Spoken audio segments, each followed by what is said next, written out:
ইয়ো guys, আসসালামু আলাইকুম। ছোট্ট একটা রেসিপি, আপনার হাতের নাগারে আছে সব। এই যে আমি 5 মুঠো কলমি শাক নিলাম, ভালো করে পরিষ্কার করে ধুয়ে ফেললাম কেটে। এখন শুধু রসুন আর শুকনো মরিচ দিয়ে আমি এটাকে ফ্রাই করব। রেসিপিটা হয়ে যাবে অতি সহজে। এই যে দেখেন, আমি প্রথম লবণ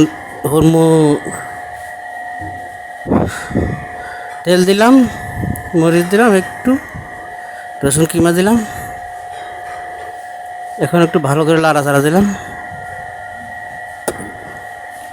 অতি সহজ আমার রেসিপিটা হয়ে গেছে। দেখেন দেখেন আপনারা, একদম সিম্পল। তো আজকে বেশি কতক্ষণ সময় নষ্ট করতে চাই না আপনাদের। গতকাল কোনো রেসিপি দেখাতে পারি না বলে দুঃখিত, কাজকর্ম খুব ব্যস্ত আছি।